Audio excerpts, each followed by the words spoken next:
Doug MPA back with another video. So I just did a video about inflation and women, business owners, and I found this one, paying more and earning less, how inflation disproportionately hurts women, because of course it does.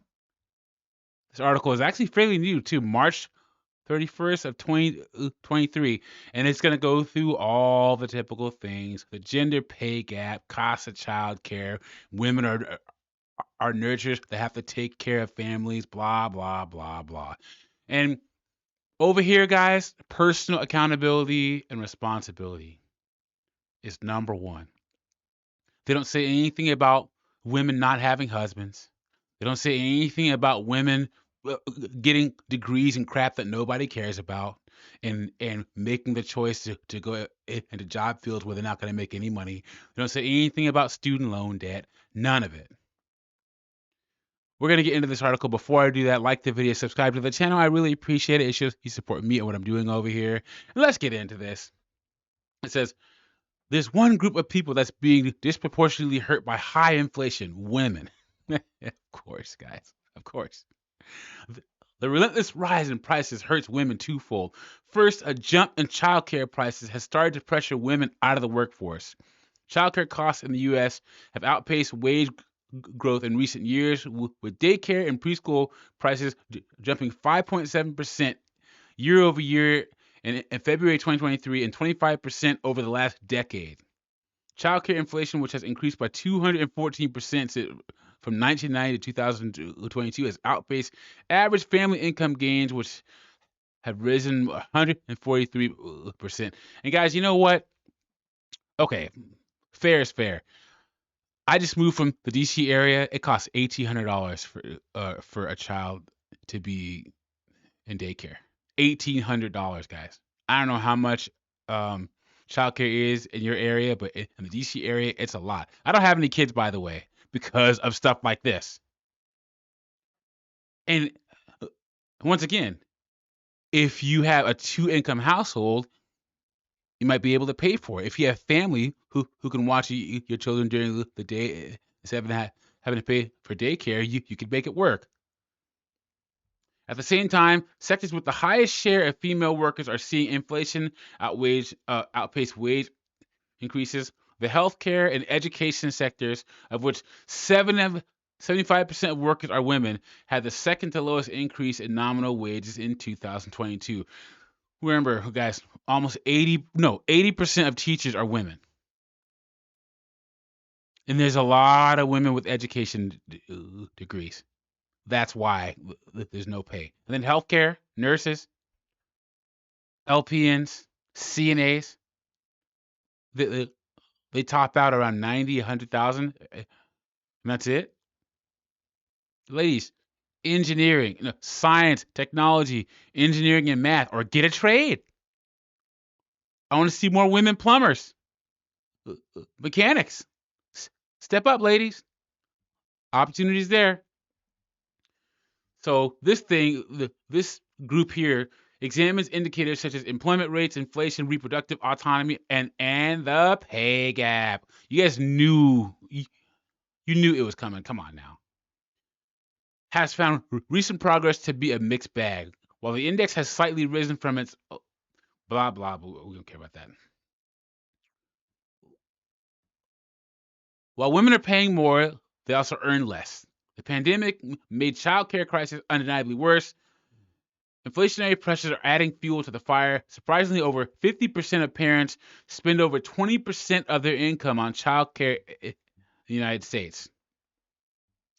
The rising childcare costs could both keep and push women out of the workforce, undoing progress made in recent years to close the gender parity. I wonder how women will work just to put their kids in daycare for years, man. All you're doing is paying your rent and daycare and working some job that can care less about you. And if you have a husband, ladies, and you do the math, and your whole income is going towards daycare, maybe you should stay home. How about you raise your kids instead of someone else? How about that? Okay. Caregiving responsibilities are preventing more women from getting into, remaining, and progressing in the labor force. This is more the norm than the exception. The pandemic worsened this gap, with women taking on more of the additional childcare burden than men. It's because men work longer hours, more dangerous jobs, make more money than women. Men work more important jobs a lot of the time and work longer hours. I hate this thing where, like, oh, women do so much, but we never talk about the guys doing infrastructure jobs that have to go to work for society to run. We don't talk about that ever. A lot of these women left their jobs because, let's just face it, their jobs are disposable. That's why. Most of the time in a recession, the first jobs to go are all the jobs dominated by women. Because we have seen a negative shock to the supply of childcare providers in this recovery, and that can make this problem even worse going forward. But childcare costs are more systemic than other shorter-term inflation pressures we've seen. Absent public investment, there's just not much margin to give in this market. The Treasury Department found childcare is a failed market. It's not just women with children who are disproportionately affected by inflation. Women and minorities are underrepresented in high-wage industries such as technology or finance that are more insulated from inflation pressures. This researcher deemed the phenomenon as occupational segregation. Guys, these terms, man. Oh, man. Nothing is stopping women and minorities from going into these sectors. My day job has to do with finance, guys. You know what I did?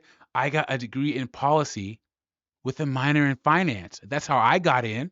So, ladies, what are the 5 degrees I keep telling you not to get? Criminal justice, psychology, sociology, social work, and some kind of studies degree, African American studies, gender studies. Don't do it. But women keep doing it anyway. Why?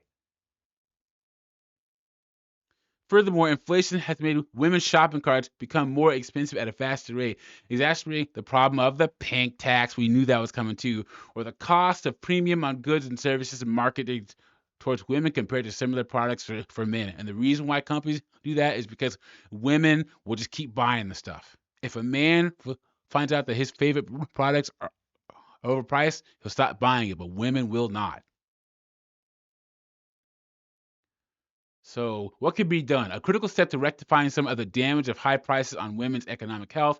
An opportunity may also be passing more comprehensive social infrastructure legislation. Oh, really? Madowitz said policies such as President Biden's failed Build Back Better plan could not only help women's economic prospects, but also prevent inflation from reaching such high levels in the future. Those investments in childcare, eldercare, healthcare, public education, income support programs would tackle consistently rising prices by increasing labor supply and women's earnings. Say, this is an issue that's ingrained. It's a bigger issue and it touches so many different sectors and so many different geographies. It isn't something that's just simply eradicated by inflation. Women earn 82 cents for every $1 that a man earns. We knew that was coming too, guys. We knew it. That's something that doesn't change even if inflation goes down tomorrow. It's something that takes a long time to get fixed. It's a vicious cycle. You need more women that are financially independent and empowered to get educated to enter the job force and have those opportunities so they can have an equal footing, they can compete equally. The problem with that is that 70% of college campuses are women and they're still getting degrees in BS. The market is saturated with women who just aren't getting degrees in anything worth a dang, and then just going into these jobs where they're not going to make any money. How are you going to empower a woman to go into mechanical engineering or become a physicist? It's just not going to happen. It's just not. In articles like this, you can write all these articles all you want, but you can't make these women do what they're supposed to do to make more money and make themselves more valuable in the job market. It's just not going to happen. Not in my lifetime. Guys, let me know what you think about this. in the comments, like the video, subscribe, and I will catch you on the next one.